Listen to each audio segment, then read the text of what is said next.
All right, everybody, we're back. It's your boy Roger. I'm here with my good buddy Jake Zottoli. We kind of linked up in a very different way. Yeah. Like over a dinner, and nothing transpired with it. Yep. But it was still a great meeting you, and I'm glad we did. Yeah, I wasn't sure if anything was gonna transpire, but Nothing we're did. still here. We don't need to dig into that. But yeah, no, I'm glad we met. But I just recently saw you in Cleveland. Yep, I did. Yep. And what was going on up there? So we had a MGK day. That was it was probably like a couple months into when I started working with them, but Kels brought me out there, got to see kind of everything that was going on in Cleveland. That was my first time there. And then now we're planning for the next one. So it's a good entry into kind of starting to work with them, and definitely nice to know all the fans. You know, the fan base definitely originates in Cleveland. So it was a good time. What got you rolling with Kels in that whole situation? So I came down to LA. It's like almost 3 years now. 3 years in January, but came down with Where are you from originally? Seattle. Okay. Yeah, born down here and then grew up in Seattle. So Kels and I, after my time at Amazon Music, which is what brought me down here from Seattle, I just saw Kels out at I think Delilah was the first time. Was going to give him some pieces from my clothing line, which I'm still about to launch. It's just I've been in clothing and entertainment and music and stuff for a long time, probably since I was 14 years old. So, yeah, Kels and I met there originally, and then I was working with Lil Durk last year, and I bounced into him 3 or 4 times, and he's just always been a super cool dude, and we became friends first, and then he was come meet Andre and the rest of the crew at his house, and just kind of started the business stuff from there. So I saw when you guys were doing the Lonely Road music video with Jelly Roll, and I was so fucking jealous. Yeah. Because I was like, that is so fucking cool, dude. Yeah. To be part of that. And that For song sure. is so hard. And Yep. Shout out to Jelly, too. He's the man. I've already heard that on so many podcasts because he's literally one of the coolest people I've met, to be honest. Jelly Roll is the man. This podcast is brought to you by the Vecmar Corporation. Vecmar, introducing Cashmatic Visual Pay and Cashmatic Self-Pay. Visual Pay is an intuitive model and versatile all-in-one ordering system and payment system. It'll allow each retailer to configure the solution best suited to their business and make it available to customers who can conveniently choose, order, and pay directly to the Visual Pay. Decrease shrinkage problems with Cashmatic Self-Pay and take the cash out of your employees' hands with the new Cashmatic Self-Pay. Yeah, I just I loved seeing you up there because it hits home for me. I'm from Cleveland, of course, so Yep. to see somebody I know being a part of it, number one, a big part of it, working kind of behind the scenes, with everything, and then on top of that, for you to get to experience MGK Day, which this year, I mean, I think has been the biggest year for it. I don't think it was ever been that big. I literally, right before I came here, I was finishing up this kind of pitch deck we're doing for sponsorships and kind of laying out all the different days that it'll be next year, and it's going to be insane. Once I get to put my final touches on it, it's going to be it's going to be groundbreaking, to be honest. Did you get to meet Jacqueline and Jake Schiffman? They were part Jake of organizing. Sounds familiar. Yeah. Yeah. Are they part of the 27 Club? Oh, 27 They do Club, a lot of stuff with them. Yeah. And I had lunch with them the other day. I grew up with Jacqueline. She was one of my first friends. Yep. And I was like, yo, do you know Jake? And they're like, oh, yeah, we met Jake. And I was like, oh, dope. And I was like, yeah. I was like, that was a whole situation. Yeah, I know the main guy over at 27 Club, Troy. Yeah. He's kind of the manager of all this stuff, but I feel like I've met both them too. Yeah, definitely. Yep.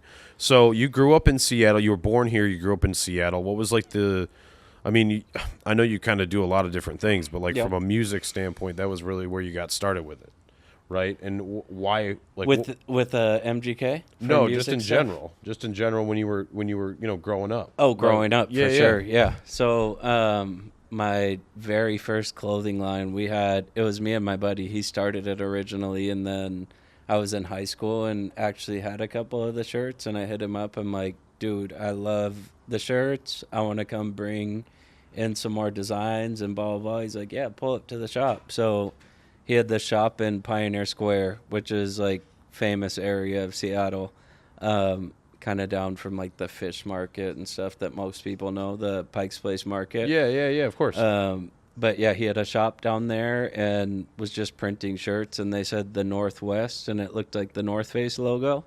And it, like, Seattle's not really the most fashionable place in the U.S., obviously, but it's kind of like a lot of hipsters and outdoorsy people, and I love Seattle, but they don't really care about what you're wearing at all. And I always kind of had an interest in the fashion world and kind of getting to do more and more stuff within that space. So we came out with some designs.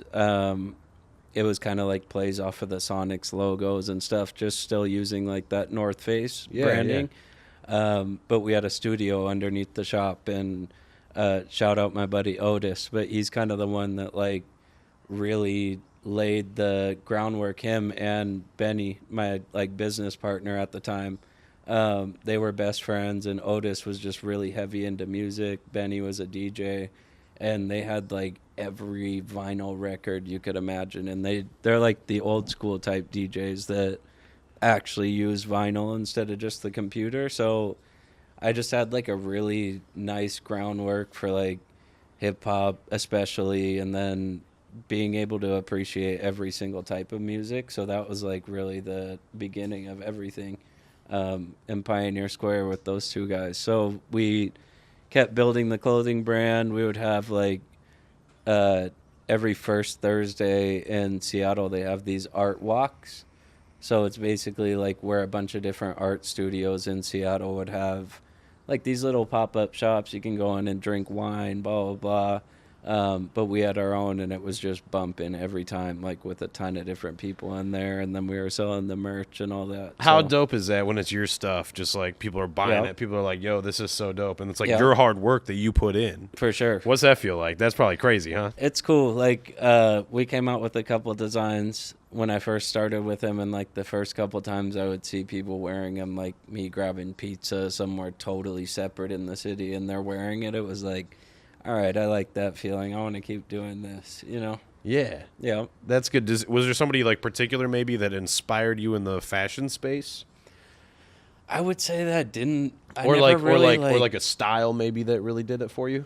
Honestly, when I was younger, it was probably just like my grandma. She really was like super fashionable and like super cool lady, and she always would take us shopping and whatnot. So that was like really the like first steps for me to get into it. And her best friend's son, he was doing a bunch of stuff, I want to say, with like skateboarding and zoomies and stuff. And I was talking to my grandma at first of like, how do I get into this clothing stuff? Because I know your friend's son does it. And she was like the first one that actually gave me my first connection with like how to make t-shirts and do all that type of stuff. And then the Northwest thing came a little bit after, probably like a year after she died and after she gave me the connection to that. But she really laid the groundwork. And then I would say once I got into college, I really started paying a lot of attention to it. And like, I'm not really somebody to follow specific people or specific brands very much, but I just like really appreciate creativity as a whole, and like can recognize a quality product when I see it, right? Or quality design. But if we're gonna say favorite designer, it's definitely Virgil. Like, yeah, he was unbelievable. Yeah, he put together some of the craziest shit even to this day. Yeah. And then probably favorite brand, like my very first graphic t-shirt, my mom still has it in like this keepsakes box, but Stussy, because I grew up in down in Carlsbad, so it's like I don't know, 3 hours away from here, down south, San Diego area. Yeah, San Diego. So the whole surfer vibe, all of that stuff, like in the 90s. It is such a surfer vibe down there. I interviewed sure. I interviewed Alex Sorgente down in Carlsbad, and I interviewed Poopies from the Jackass movie down there. I remember we were in Cleveland and he was gonna kick. That was Zach was gonna kick him in the balls. balls. Zach ass up there. Yeah. God, Oh, I just that talked was to him. Zach ass. That was Zach ass. Poopies, yeah. Yep. Yeah, that's a Poopies actually got me a link to Zach ass, and then Zach ass and I became boys. But yeah, shout out Zach ass. He's working at Target now. Yeah. What's he doing there? Right, it's just the movie industry, bro. Yeah. Right? It's just like weird how that shifts, right? Yeah. And we had a good dialogue about that yesterday. A lot of people, when they're doing something, they're really good in a certain space, and then they kind of delegate elsewhere. Yep. For you, your ability with the merchandise and then your ability to network, is fucking incredible, bro. For sure. Is there like how the fuck did you get so good at networking? Because you're like, bro. I mean, right place, right time, maybe sometimes, but like you're not. You haven't fallen into that kind of a situation. I mean, it's a skill. Yep. No, it's definitely a skill. I mean, when it came to me at Amazon Music, I think my first couple weeks of working there, I ordered business cards, and everybody else on my team was like, how the fuck did you get business cards? Because I was at Complex Con with the Amazon Music cards, and like just always thinking different and trying to build the connections. And like, honestly, with networking, it's like, you'll build that initial friendship with them, but some will fizzle out, and then the ones that stay are really people that you'll rock with for like a long period of time. Like Jeff Hamilton's a great example. But yeah, I mean, you find people that you can work well with, and then make shit happen. Yeah, I've had that same experience with the podcast too. Yeah, exactly what you just said. You're gonna meet some people, some are gonna fizzle out. Yep, you'll even have their number, but it's like, you can only reach out so much. So for you now, then, what exactly? What does your day-to-day look like right now?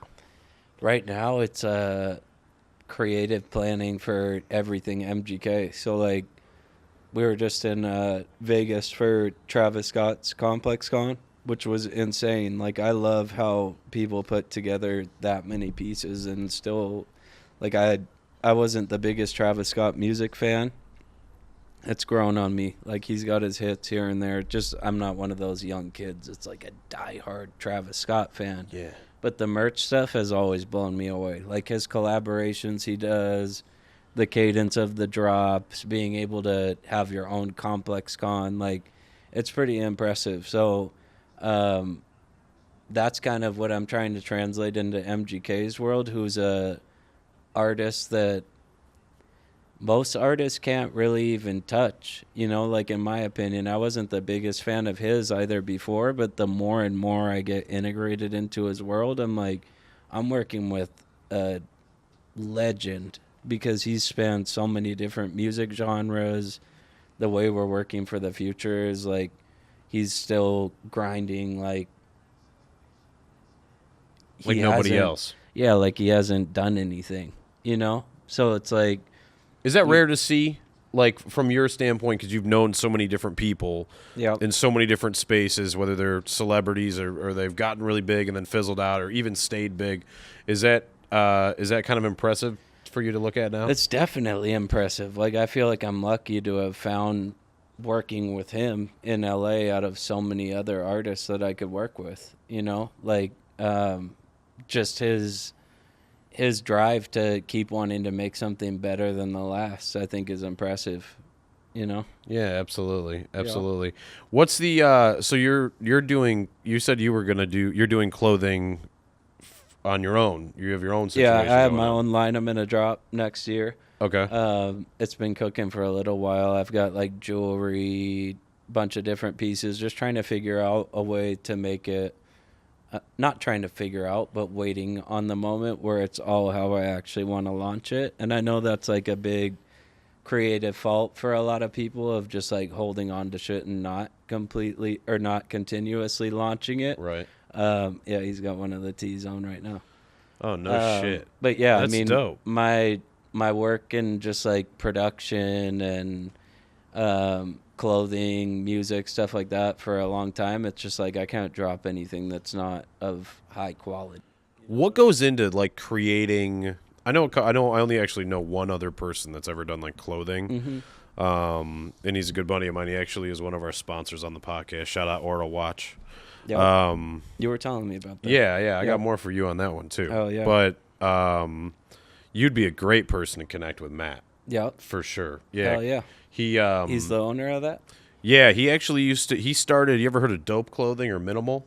Sounds familiar. He started that. He sold it a couple years ago. Yep. Dope is just one of those names. I'm like, I think I've heard of it and seen the pieces, but it also could be a T that just bootleg. Just says dope. Yeah. No, he owns the company and kind of started it out. I think probably about a year and a half, maybe 2 years ago. Yep. And we've been rocking with this. Yeah, man, check it out. We've been rocking with these. I got a couple more in the other room too. Menace has got one on. That's hard. Yeah, and they're got nice. The like AP face. Exactly, and that like the kind of the goal of it is to have like a high quality, nice watch, but not something that's going to cost you. AP. Like that thing's with the back little. Yeah, I think that one's like $600 or something like that. Dope. So it's like nothing too crazy. But yeah, I definitely want to show you some more stuff on that. For sure. But for you, like, where's the creativity come from? Like, what's the inspiration behind the stuff you're creating? I think through being in production, all that stuff in the past, it's like I don't want to create more trash in the world. Like, I also went to apparel school in college, did apparel and then also marketing. But in general, it's like the world we live in would rather buy like a $5 t-shirt that's going to rip apart in a month rather than something they paid way more for that they can pass on to like a vintage store and will never deplete. So like I also worked at this skate shop in Seattle for a little bit as an intern. My buddy Rio, he does like all this vintage picking. He's definitely the vintage OG in Seattle. He's got this spot called Throwbacks Northwest. So like if you're in Seattle looking for clothes, that'll be definitely the top thing that shows up. So he kind of taught me the vintage picking stuff, and you just see how nicely things were made back in the day, and it hurts me to see a lot of the things that are made now. Yeah. And just like no detail, lack of attention to detail, bad quality, things like that. So I just try to do the opposite, like if I'm going to make products and be in that space in my life, like why the fuck would I want to make something that's just going to go in the garbage? Yeah, you want it to reflect on like what you're doing and like what you feel and stuff like that. Yep. You're like one of the most positive people I've ever met from Seattle, because I feel like everybody I met from Seattle has like come from like a depressed space. Yeah. You know what I mean? For sure. People get like super down there. It's just cloudy all the time, which I understand, but a lot of people there are also in that corporate thing that I did work at Amazon and everything, but I didn't want to be there long, Yeah. Like all the people that still work there and I'm friends with, like they knew that when I was working there. That's why we're still friends, and they kind of knew what my move was. But I brought energy and excitement and collabs and all the shit to like a corporate environment that's just not used to that. So it kind of shook things up for them when I was there in a positive way. But that's like a lot of Seattle. Like I think people are just clocking in the morning, getting done. By the time it's getting dark there, damn near, just cloudy. Like the sun is definitely important for humans in general. Yeah, you probably notice that more than most because you were up there for so long. Yep. Is that so the majority of people in Seattle then are from what you're telling me, they work in a corporate setting, whether it's like at an Apple or an Amazon or some shit like that, right? Pretty much, yeah. I mean, Amazon, like, they revitalized a huge and built an entire part of Seattle that wasn't there. And, like, a lot of the areas in Seattle are along the water, but they built this entire, like, little city there. I don't know if you've seen that glass sphere. Yeah. That shit. Tons of office buildings down there, like, it's just like its own little city. During COVID, it was so depressing though, like just dead. Because other than their buildings and stuff in that area, it's like nobody's living down there, like really doing shit, you know. But Yeah. there's definitely a lot of people that do other things in Seattle. I wouldn't say corporate is the only thing, but I think the main thing, people need sun. Like growing up in California until I was 13, that's just how I grew up. And then being in Seattle, it was great, you know, like learning how to drive a car, smoke weed, find your friends in high school. Learning how to smoke weed is important. Yeah, for sure. Yeah, absolutely. So grew up in Seattle, but I think at the end of the day, it's like I need to come back to where I'm from. Did you notice, like, when you first went up there, I know you were younger and this is a little while ago, but did you notice that when you first went back there? You're like, yo, like, where's the sun?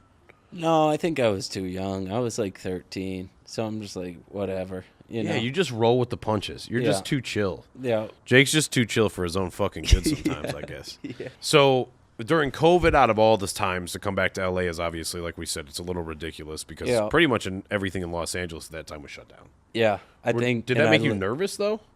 Not really. Like I moved. Whenever I travel and go anywhere, I'm always like, no sleep. Let's go see what the city has to offer. I don't give a fuck if I have to walk. Like I'd rather walk rather than take a cab. Here, it's obviously different. You know, you figure that out quick. It's like everything is so far apart from each other.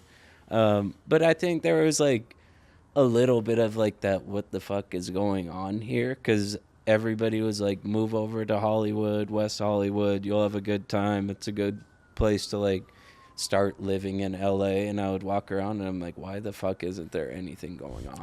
You know, like I'm expecting parties to be jumping, but there's nothing. You No, know, dude, so- everybody's just standing in the club trying to look cool. Yeah, except there wasn't even that much going on. It was what, 2021? Yeah. So like right after COVID, and it was, I think I just kind of missed the heyday for Hollywood, which is disappointing, but it's also like kind of put a fire in me to like still care about LA and like try to bring some shit out of here instead of just be depressed because COVID happened. What you does- know, like I see more opportunity in it rather than like, oh shit, everything's dead, like fuck LA. It's like, no, we're in LA, like let's make some shit happen because LA is one of the biggest places in the world, biggest cities in the world, so like it's not gonna be dead forever. Let's be a part of that, you know? I think that's where a lot of people, when they come out here, they think like that, and then the fire fizzles sometimes. Yeah. What keeps that for you? Like, what is that burning desire to be amazing? Because like you're one of those people. Like I think I've noticed even just throughout this conversation that like you're not doing this just to be like, oh, like I'm Jake, I'm really good at what I do, but it's not that. It's you're sitting here going like, oh, like I want to create something in this space that's just amazing for everybody. Yeah. It's like an unselfish thing. Yeah, I mean, I say I'm always a student, and I'll be a teacher when I have to be, you know. But I prefer being a student. I love learning, and like, the more and more I work and shit happens in my life that I don't really think twice about, you know. Like people would be like, "Damn, that's so cool. You work with MGK and stuff," but it's starting to just become more and more normal to me. Like I'd rather just like make an impact to people in a positive way and have that be how it is, you know. Like I don't want to not talk to somebody because I'm too good for them or like any of that shit. That's bullshit. Yeah. You know, like I'd rather just, especially with younger generations and stuff, like I'd rather teach, let's get more cool shit and more quality things going instead of have it fizzle out, you know. I've noticed that too. Is that something that has that been hard to navigate for you at all out here as far as keeping yourself kind of humble in that space when you are working with true legends of whether because you're working with legends in multiple spaces. It's not just music. For sure. You know what I Yeah. mean? Like it's not just clothing, right? Yeah. You're working in all kinds of different spaces. Has that been hard to kind of keep your mental a little bit? Because let's be real, bro. You're working with some fucking cool people, Yeah. and on top of that, you're dope. Thank you. I So appreciate it. like, you know what I'm saying? Has that been hard at all or not really? Not hard. No.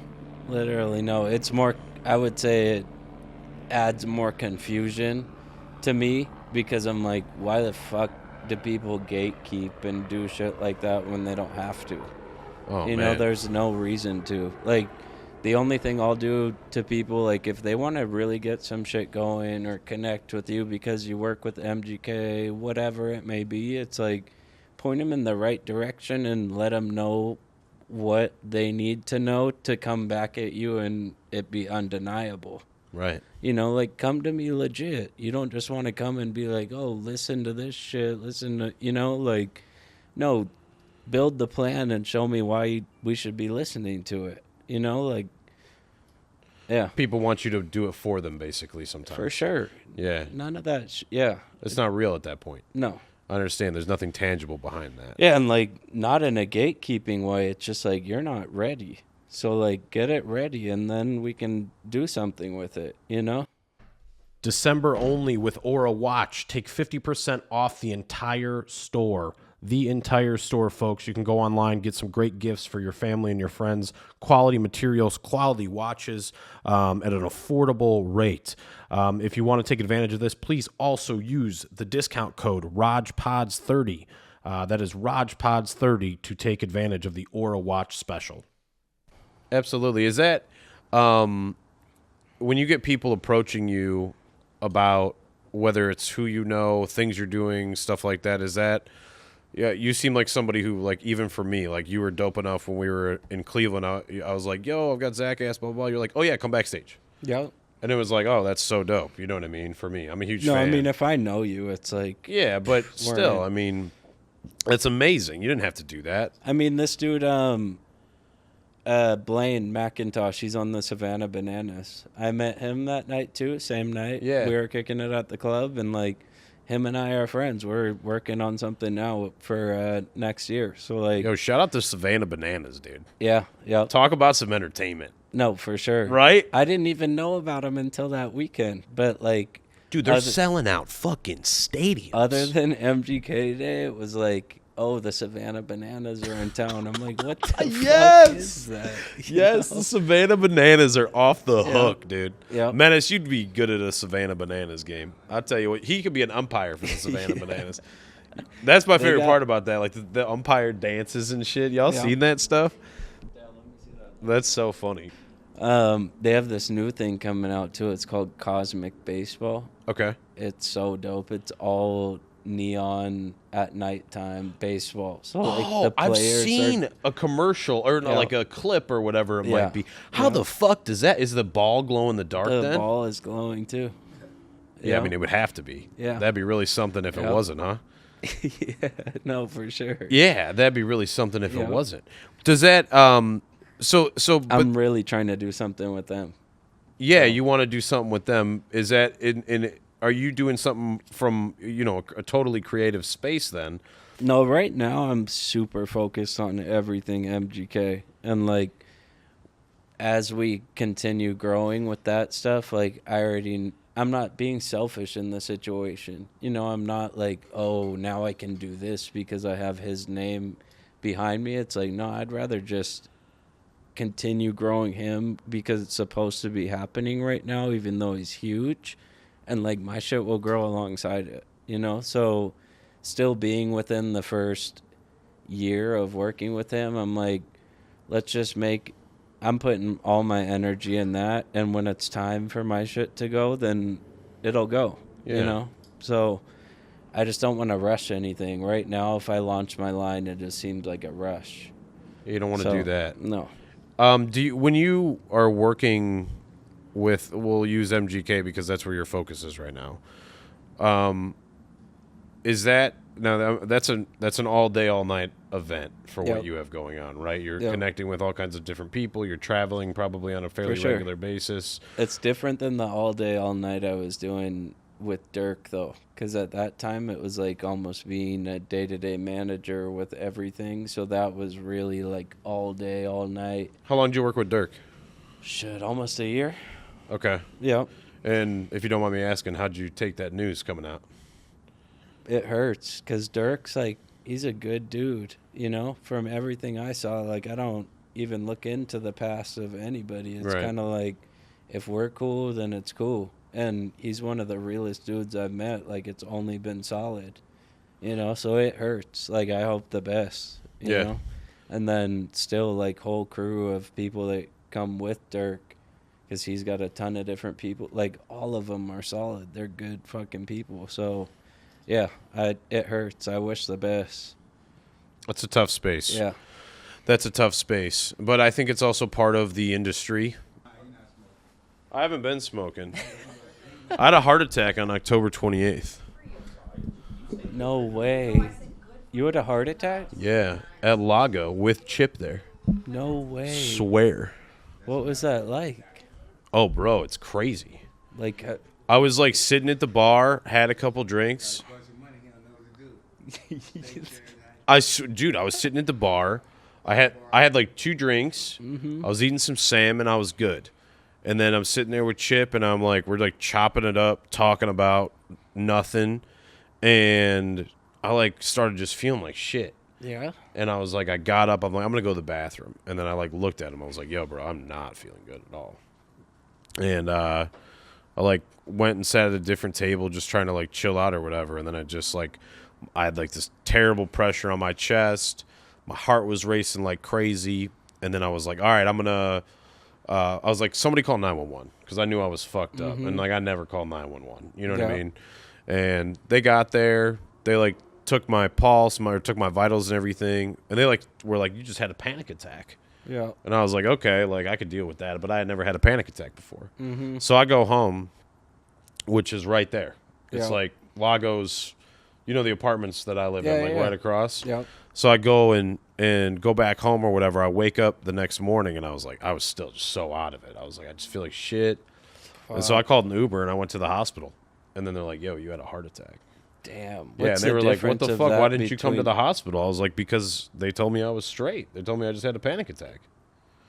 Isn't that crazy? Yeah, that's nuts. Yeah, it was nuts. So, but yeah, no, so anyways, I haven't been smoking weed. I got to quit smoking vapes, but I quit smoking in 2024. I quit smoking cigs, which was good because I was ripping cigs. Yeah. I was loving cigs. I've had points in my life where I've ripped cigs, Dude, too. love ripping cigs. Yeah. Can't be doing that, though. No. And then, I just kind of stopped smoking weed. I think it was giving me, like, more anxiety than it was anything.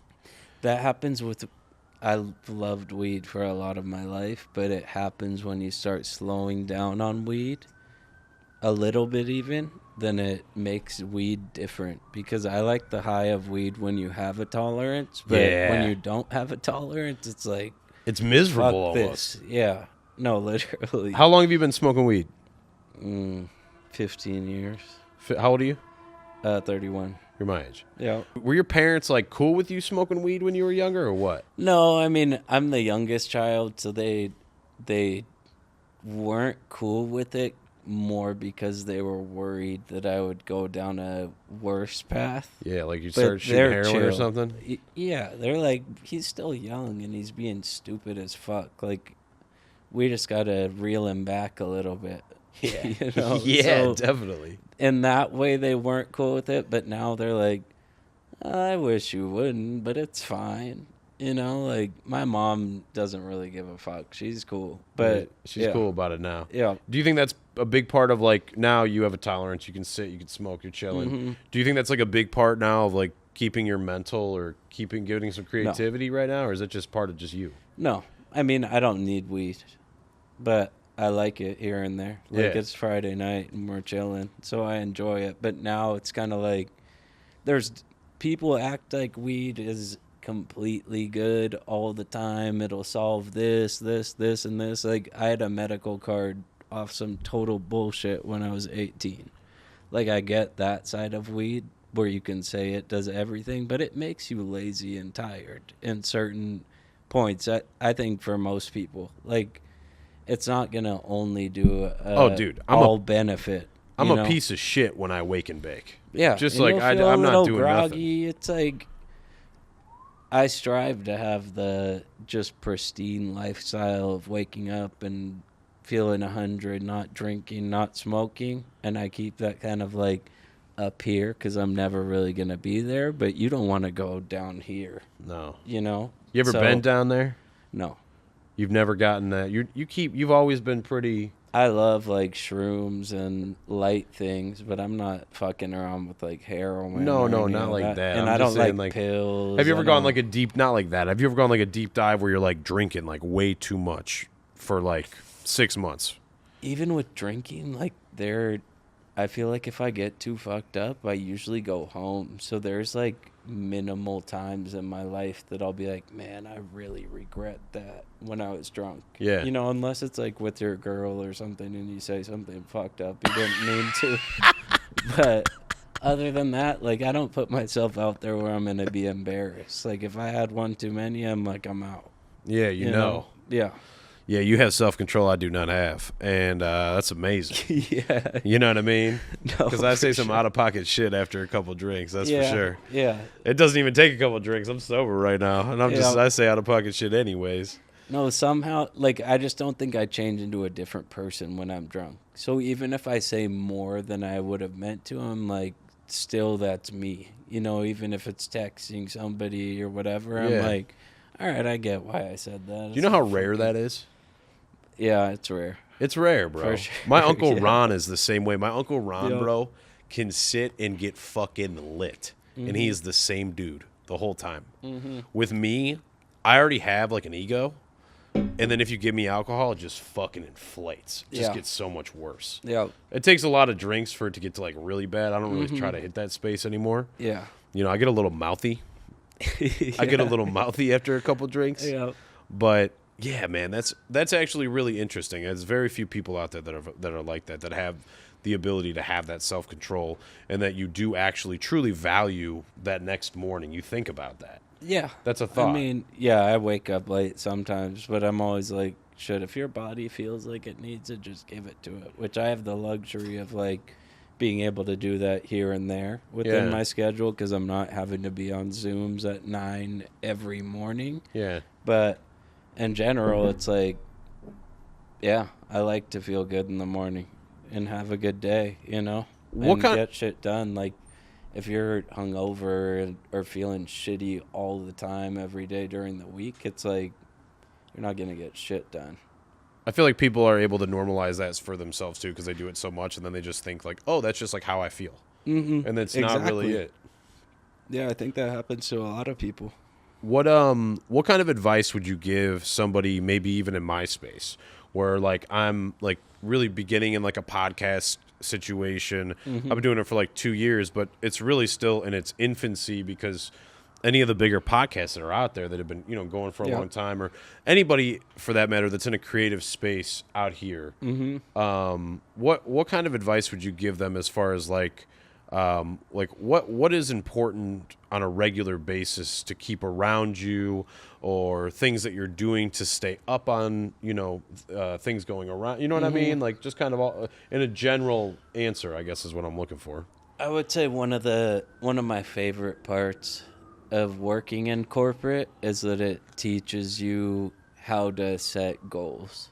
And if you're going to do anything in life, you need to set goals and work towards them and like have some sort of a schedule that you follow, like, or milestones that you're going to reach to be able to get to that goal. So it's like, if you're just aimlessly waking up in the morning and you don't have a plan of like what your side project is, then it's never going to happen. Right. You know, so like make measurable goals that you can reach and chip away at it. Because if you don't have some sort of a plan, it's like you're not going to jump from here to there without having those in between. So like just plan out the in betweens, you know? Do you, okay, so that's a good lead into this then. For you, are you good on batteries? You just did like a high sign. What was that? All right, well, we're about to finish in a few minutes. No, it's all good. I feel We you. hired a black guy, though. Let me ask this, though, real quick, Yep. because this is a good point, and I appreciate that advice more than you know. When you're in that in-between stage, where it's like you're maybe feel like you're spinning your tires sometimes, Yep. right? What are you doing in that space to keep your mental like just in check, right? Are you just not? Is it a not give up, or what? Where are you at there? Yeah, I mean, it's a not give up, and like you're you don't deserve where you're like, or not, like nobody owes you where you're at in life, and you got to keep going to maintain it, you know? So like even if you're in a good spot in life, like you still have to continue pushing in that way. You can't just fizzle out, and you know, because then it could all go away, you know? Like there's Yeah. things and people that rely on you to continue doing what you're doing, and you're where you're at because you're going to keep doing it, you know? Yeah. Yeah, it's some really good advice. And for anybody out there that's, listening or watching, that's like so important, I think, and it doesn't really have to necessarily be in a space that's like this. I think it could be no matter what your goals are or what your job is, you could really apply that Yep. because I know from personal experience that not giving up has brought me to greater levels and having goals. When I first started this, I didn't have goals, and once I started setting goals, Yep. everything. I don't want to say it became easier, but it almost became easier Yeah. because I had something in mind because I was always trying different angles to get to places. Yep. Right. So for anybody that's listening or watching, like whatever you're doing, fucking keep going, dude, because it's important. It's important to you, and And I would say in any situation like both of ours for sure, but like as long as you keep yourself good and you're the one doing a good job and blah blah blah, you could have some random person on the podcast that just does a bullshit job and it doesn't turn out how you wanted, but like as long as you still have the backbone of like yourself and you keep it good, then it's like on to the next, you know? yeah, yeah. I think that's a great point, and I've had that, and I'm sure you've met quite a few people in your space that have Yep. you're like you had an expectation and it wasn't whatever it was going to be. For sure. Yeah, Yeah. but I think I made the mistake of only wanting celebrities on my podcast at first Yep. because I was like, oh, this is what everybody else wants, and then Yep. I was like, wait a second, like now I'm like, I just want people that I love on my podcast. Yeah. You know what I'm saying? For Because sure. then I can sit here and have a good dialogue, and we can have laughs, and we can have fun, and Yep. and shit like that. We could talk. We could talk about basically anything. But And I mean, even if you still like, if you were like, man, I want to get a ton of people listening to this and get sponsors and blah blah blah, and that's like a goal of yours. Yeah. Like, as long as you're still saying yourself, you're gonna keep the same fan base because that's really what they're watching for. yeah, Like the other person on there is just like they're a great addition and it might bring in some new fans, but you got to build your core ones from just always being the same. yeah, and I've been fairly consistent with that, but yeah, it's definitely one of those things where it's like I like doing stuff I'm interested in. For sure. And Yep. like for you, I think more so than anything, what caught my eye, and even Mark and I had spoken and about you on a couple of occasions. I've told Yep. Matt about you. I Yep. talked to Dizzy about you, and everybody just sat there and they're all like, "Yo, how does this motherfucker get all these contacts?" And then that's when it was a pointed question about you having those skills because Yep. out here it's nothing to go to a different place or whatever, oh, I know so and so whatever, Yep. but it is different when you're the guy who, oh, like no, like this is actually what I do. Yeah. No, for sure. It's actually what you do, Yeah. which is crazy. So I do talk about like mental health on this podcast, and what would you say like is important for you for your mental health on like a regular basis? Like, what do you do to take care of yourself? I would say, that it hasn't all been highs. Like there's been low points where you're not feeling like you want to keep doing it or you're not there, but like a consistency that I can tell is like make sure what you're putting in your body is how you want your mind to feel, because the older you get, it's like you're not gonna feel good if you're just getting fucked up every night in your head too. It's kind of like, let's say you have a crazy Saturday night and then Sunday it's just like the Sunday scaries of like where you don't want to start the week. And it's like, yeah, because you were wrecked all weekend. Like Sunday's maybe a day for it to like wear off, but you don't want it to be every day like that, and then same goes for food. Like what you're eating makes a big difference. The people you surround yourself around, I would say, is probably the biggest outside of everything. Like you're going to be a bum if you're hanging out with a bunch, Yeah. So, yeah, I mean, and set goals too, like that definitely keeps you going in your mind of like, you still have something you want to achieve. But if you're just waking up every day with nothing to look forward to, then it can get monotonous. Do you have a like tendency to like always try to give yourself something to look forward to? I've heard that from people before. I think it's important. Yeah. Yeah. There's times where you don't like, where you just want to chill and not do shit, but like, where's that going to get you? Man. Yeah, it's a scary space, right? Yeah, and I think like the world's in a scary place in a lot of different ways. So like I feel obligated to try to be one of the people that like pushes it forward in the right way instead of in a weird social media heavy or whatever it may be way. Like I think my traveling has taught me a lot of that. Like when you go to Europe, it's like they don't work nearly as much as we do here, and they're all enjoying just like spending time with other people and having dialogue, and like I think it's a lot healthier of a way of living. Like it's hard in the US for sure. It's just very different. It's very, I think even in LA, to your point right there, it's everybody's trying to, not everybody, but a lot of people are trying to like one up the next person or For whatever sure. it might be. They're not just staying in their own lane worrying about Yeah. themselves. Yeah. I Yeah. mean, I still think outside of like just work stuff and pumping, like it's also important to just be a human being, and connect with others and enjoy life, because work's not everything at the end of the day, No, hell no. But you've seemingly built a life around what you love. For sure. Yeah. Which But I is- think that's just like me being who I am. And then also like, there's so many different types of artists and creative people. And it's like, I think I've blended business and creativity in like the best way possible. 'Cause I don't just want to be painting shit all day and like not have a plan of how to sell the paintings, Yeah. So it's a mix of both. So you have essentially a real job, which it is a real job, but at the same time, it's like the dopest shit ever. Yeah. Okay. And then you have your own clothing Yep. that you're working on. That's like I don't want to call it a side quest because it's going to be big. I mean, Yep. let's fucking be real. Appreciate it. And then, I mean, that's the mentality I always try to keep. For sure. Yeah, it's going to be huge. Yeah, it's going to be huge. And That's why it's going to be the right time when there you it go. happens. And Yep. then you have the stuff that you also enjoy, Mm-hmm. but you've also figured out a way to monetize it. Yep. Yeah. Exactly. That's fucking incredible, bro.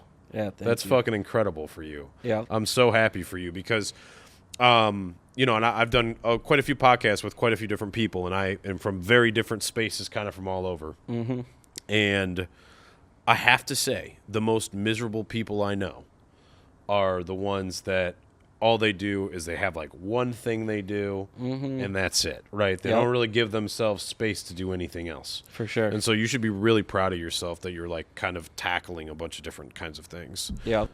The last question I ask everybody on this podcast is on a scale of 1 to 10, how happy would you consider yourself to be? And if it's not a 10, what do you think you could do to get yourself to a 10? I would say I'm like a 9 for sure. Getting to 10 would take, I think, just getting myself healthy in a good place, eating everything. Like I'll still have my slips on all that stuff, but just keep pushing. And then to be really fully at 10, I would say have my brand out, get some of the things that I can like start to really make a name for myself, Absolutely. Yeah. Yeah, because you're doing it. You want it to be your name out there too. For sure. Yeah, I Yep. love that. I love Yep. the honesty behind that too. What's your brand called, by the way?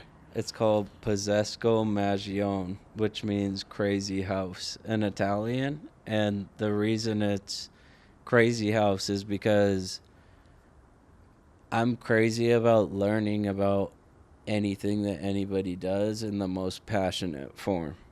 So like if you're somebody that crafts the best houses or something, like I love to hear the story but it's more focused in on like the art aspect of things. So like I want to work with the best painters in the world, the best graffiti artists in the world, the best ceramic makers in the world, the best, so like I would say a lot of my stuff in business, even with what I do now, like I love collaborating with people and making cool shit. So like that's really the basis of the brand. And like we talked about earlier, I don't just want to make garbage and things that'll get broken or forgotten about or the print washes out or whatever it may be. Like I hope vintage stores and quality products live on instead of just being something of the past.